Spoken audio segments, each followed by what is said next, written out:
The Galactic Council chamber had never felt so suffocatingly silent. Representatives of 47 starfaring civilizations sat frozen, their collective brilliance dimmed by a single holodisplay, Vexkari warships advancing across the outer colonies.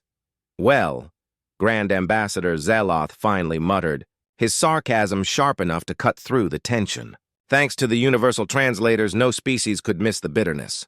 10,000 years of peace, prosperity, and enlightenment, only to end beneath the jaws of interstellar locusts. I shifted uneasily in my seat. I am Trazax, third-ranked envoy of the Quillian Federation. I knew, as everyone here did, that the Vexkari were not a foe to be mocked. They were a hunger-given form. World ships the size of moons stripped entire systems bare. Planets, asteroids, stations, reduced to base matter, consumed and remade into more of their kind. They weren't malevolent. They weren't even cruel. They were inevitable.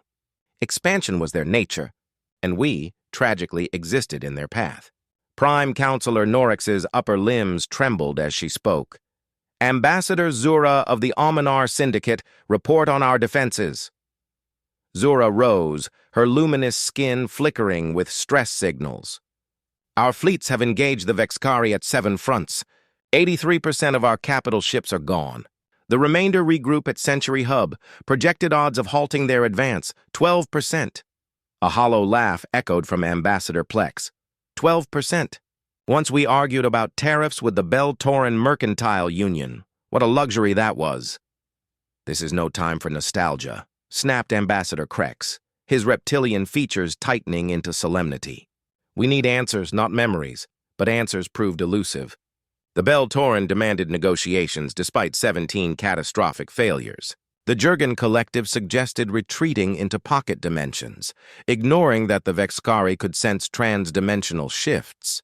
The Zolarans proposed a supervirus, forgetting the enemy had no biology to infect. Then a voice, quiet but commanding, cut through the noise. There is one path left. It was Ambassador Etna of the Vurian. She rarely spoke, but when she did, silence followed. "What path?" asked Prime Counselor Norix, leaning forward. Her ancient eyes, clouded with age, yet sharp with focus, fixed on the chamber's core. "We could ask the humans!" Chaos erupted instantly. Half the chamber protested in outrage, the other half demanded clarification. I remained frozen, hardly trusting what I had heard. Humans, the outcasts, the quarantined. The species every civilization here had agreed to isolate 2 centuries ago. Too dangerous, too volatile for the galactic community. "Are you deranged?" Krex thundered, his ceremonial collar flaring bright. "We may as well detonate our own worlds and spare the Vexkari the trouble." "They are resourceful," Etna replied evenly. "Barbaric," Krex shot back. "They discovered atomic energy and weaponized it in under 3 years. Their history is written in their own blood." Ambassador Zill leaned forward. "Yes, and imagine what they might do when faced with an enemy that threatens not a nation, but their entire species." The chamber stilled. I, too, could not help but recall our limited records on humanity. Most civilizations advanced slowly, step by cautious step. Agriculture, writing, industry, flight, space. But humans leapt. They went from first-powered flight to stepping onto their moon in 66 years. From theorizing nuclear fission to building reactors in 5. From deciphering genetic code to editing it within a century. Terrifyingly adaptive. Unpredictably inventive and yet contradictory. They fought 2 global wars before leaving their cradle, created weapons capable of burning their planet lifeless, but also crafted art that stirred tears. Music that resonated even with species who had no concept of song, and stories that transcended evolutionary divides. "They are dangerous," Krex insisted. "There is a reason their system is ringed with warning beacons." "Yes," Counselor Norix said slowly, her tone deliberate. "But perhaps, in this moment, danger is exactly what we require." And so I found myself assigned to the delegation, not from merit, but convenience. I had recently compiled what little we knew of humanity. That, and no senior diplomat wished to risk themselves if contact went poorly. Better to lose a third-tier envoy than a statesman. Our ship emerged from FTL at the edge of the Sol system.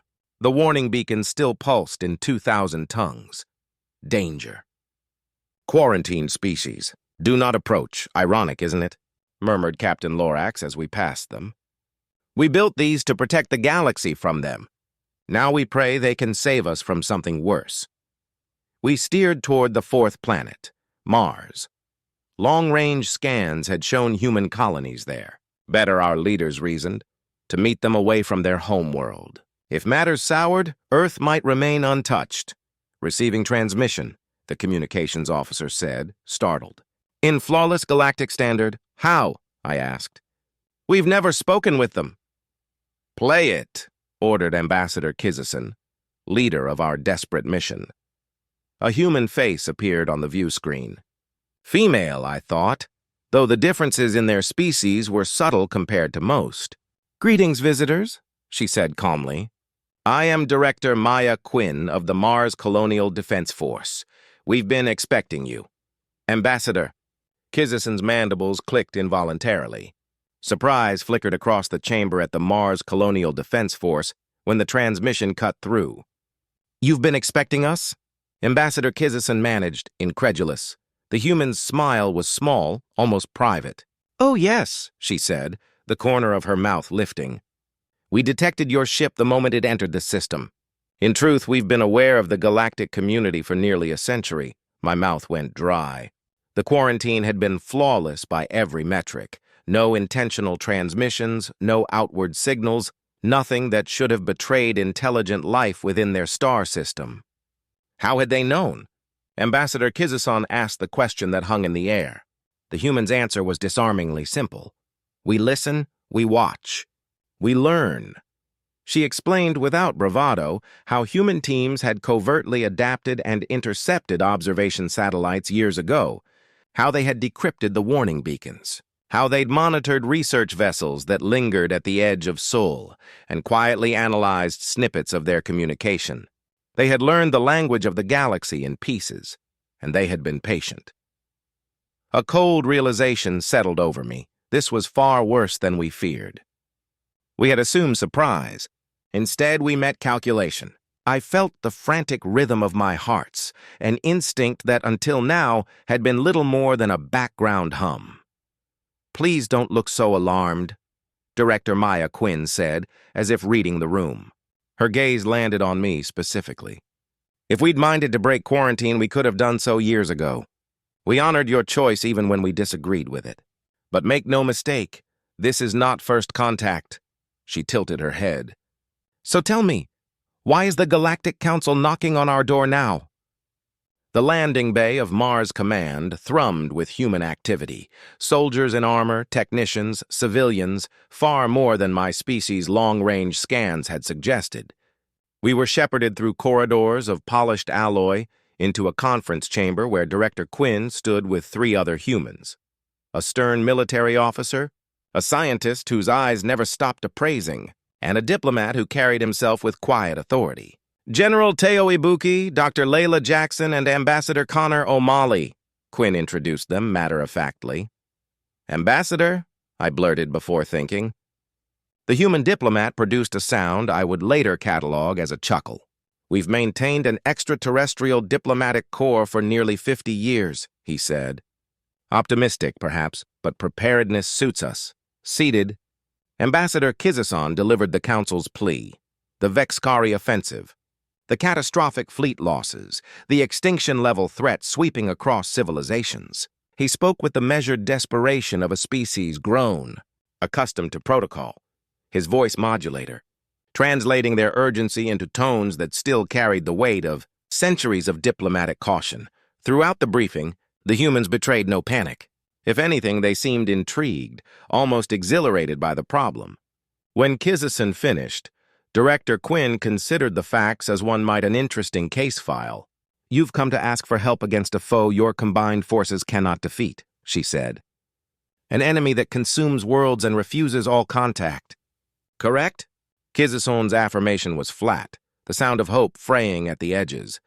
And you quarantined us because you deemed us too violent and unpredictable, General Ibuki observed without expression. The quarantine was precaution, Kizison replied. Careful! Dr. Jackson let out a quick, sharp laugh. Precaution, she echoed. Diplomatic code for, we were afraid of you. None of us responded. Silence answered that truth. Ambassador O'Malley leaned back, a half-smile playing across his face. It seems the galaxy now needs what we have, whether you like it or not. You will help us? I asked, the question tasting both hopeful and ashamed. Of course we will, Director Quinn said, as if this were the most natural request in the universe. We're human. Fighting impossible odds is, frankly, our species' pastime. As we left the chamber, I fell into step beside Dr. Jackson. Why help us? I asked quietly. After you were isolated like that. Her expression was complicated, equal parts sorrow, amusement, and something like hunger. You know what we love? She said. A redemption story. Especially when we get to be the heroes. She paused, then added, matter-of-factly, the risk? Enormous. Catastrophic, I supplied. Exactly, she said, and the words settled between us like a promise. I must have looked bewildered because Director Quinn smiled knowingly. Absolutely, she said with certainty. You see, Trazax, humans have a saying, may you live in interesting times. It's meant as a curse, but for us, we thrive on it. Our entire history has been nothing but crises, ice ages, volcanic winters, plagues, climate upheavals, even asteroid strikes. And yet here we are. Survival isn't unusual for us. It's instinct. She leaned forward, her expression sharpened with quiet intensity. To us, the Vexkari aren't the end of the galaxy. They're just Tuesday. I didn't understand the reference, but her confidence was at once terrifying and oddly reassuring. Within hours, I witnessed something that defied precedent. Human ships mobilizing at astonishing speed. Not just warships, but everything that could fly. Mining vessels, retrofitted freighters, research craft pressed into service. I asked why, and General Ibuki answered with unnerving calm. The Vexkari devour and repurpose everything. So do we. Our mining ships dismantle asteroids faster than their harvesters. Our fabricators can adapt matter for new purposes mid-battle. And every captain in this fleet has something they never will. What is that? I asked. He bared his teeth in what I now knew was a smile. Imagination, and the burning need to test ourselves against a worthy adversary. I felt a chill ripple through me. You've unleashed something you don't fully understand, Trazax, he added. I hope you're ready for the consequences. As I watched the swarm of human ships rise from Mars, a question gnawed at me. Had we made the galaxy's salvation? Or its greatest mistake? Prime Counselor. Norik's words echoed in my mind. Perhaps what we need right now is dangerous. The humans were dangerous indeed. The only question was, dangerous to whom? The human fleet departed Sol with breathtaking efficiency. Within a single Earth day, over 3,000 ships assembled, a force that dwarfed anything I had imagined. Aboard the Phoenix Dawn, their flagship, I met Admiral Elena Reyes. Calm, steady, her gaze carried a ferocity no words could capture. You seem surprised by our response time, she observed as I studied the tactical display. My people would need months to organize such a fleet, I admitted. The Galactic Council took 16 days merely to authorize our diplomatic mission to you. Reyes arched a brow. 16 days of debate while colonies burn? Inefficient. With respect, and yet, I said, your species united in ours. I was led to believe humans were divided, fractured. She laughed, a genuine sound. Oh, we are! Right now there are 7 major arguments happening about how best to fight this war. She shrugged. Difference is, we argue while moving toward the fight, not before. For the first time, I glimpsed what they called multitasking. Where most species deliberated, then acted, humans seemed to debate, plan, and charge forward all at once, sometimes while joking about matters no other culture would dare speak lightly of. What is your strategy? I pressed. The Council lost thousands of advanced warships already. What makes you different? The corner of Admiral Reyes's mouth curved. The Council fought conventionally. We don't intend to. Then how? You'll see, she said, her eyes gleaming. At Centauri Hub, That's where your forces are still holding, yes? Barely. They have perhaps 3 days before the main Vexkari fleet arrives. Then we'll be there in 2, she said, her voice carrying absolute certainty. True to her word, 48 hours later, the human armada emerged at Centauri Hub, using FTL configurations our scientists had dismissed as theoretical impossibilities. Relief and unease rippled through the remnants of the Galactic Defense Forces. High Admiral Z of the Jurgen Collective, senior commander of the Council's remaining forces, looked visibly shaken when Admiral Reyes and her staff boarded his flagship. Your vessels move. Irregularly, he said, his 7 eyes blinking in sequence. Our sensors could barely track you. Dr. Prisha Patel, the human science officer, replied casually.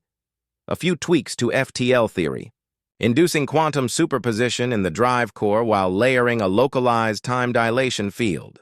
Nothing too dramatic. The council officers exchanged stunned looks. These were concepts their academies still debated, spoken of by humans as if they were field tests. Reyes cut through the silence. Details can wait. We have less than a day before the Vexkari arrive. Let's talk strategy, she gestured to the holodisplay. We've positioned what remains of our fleets in a standard defensive ring. With your ships, we may hold long enough to complete evacuation. Evacuation? Reyes frowned. We didn't come here to run. Z's tone turned patient, almost condescending. The Vexkari outnumber us 3-1. Victory is mathematically impossible. At that, General Amara Jackson of the Human Ground Forces stepped forward. Her words carried iron. With respect, Admiral, our history is full of mathematically impossible victories. How? Z demanded. Dr. Patel grinned, showing far too many teeth to be comforting. By changing the equation. What followed was the most unconventional strategy session I had ever witnessed. Humans dismissed centuries of codified doctrine with reckless ease. They proposed maneuvers that bordered on suicidal, weapons repurposed from mining gear, and traps that made no logical sense, until you realized logic wasn't their only tool. They even joked while planning, throwing out references to battles long past, pulling a Thermopylae, going full Inchon, phrases that meant nothing to us but seemed to spark fierce pride among them. This is madness, High Admiral Z muttered after hearing their primary plan, and yet, for the first time, I wondered if madness might just be the one thing capable of saving us all.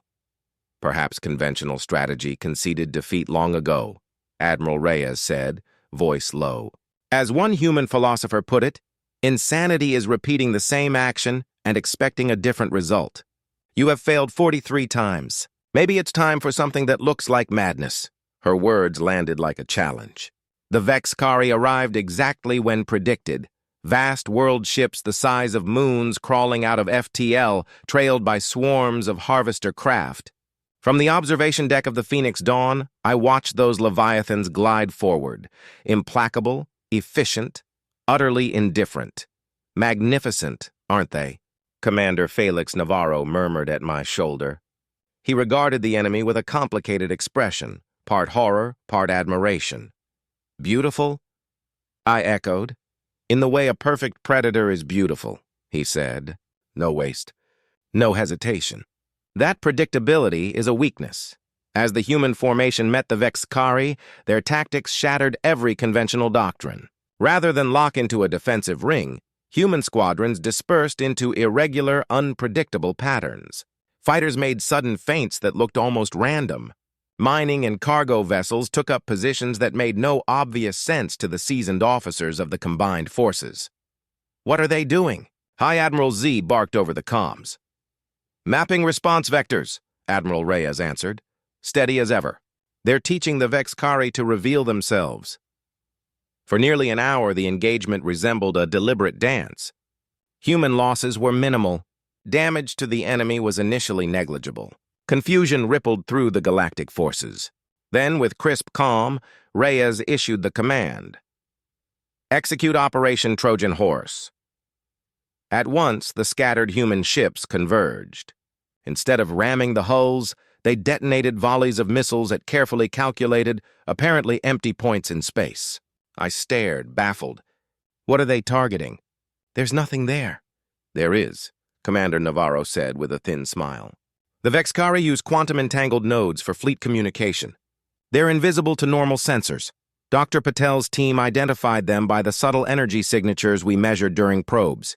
The effect was instantaneous. The Vexkari swarm, once a seamless organism, splintered as vessels lost synchrony with central command.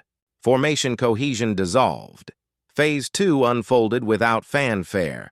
Human mining and cargo ships surged inward, not with guns, but with enormous electromagnetic nets stretched between hulls. They cast a lattice that captured dozens of smaller harvester vessels. "Those aren't combatants," I said, incredulous. "Salvage and conversion platforms," Navarro replied. "The Vexkari consume and repurpose. We're doing the same, only in reverse. Automated factories, escorted by the salvage flotillas, whirred to life behind the nets. They processed the disrupted Vexkari matter and repurposed it into munitions, missiles and shrapnel forged from the enemy's own substance. Watching raw Vexkari biomass become weapons against its origin was almost obscene in its logic. "You're weaponizing them," I breathed. "Recycling, more like," Navarro said. "They wanted to consume us.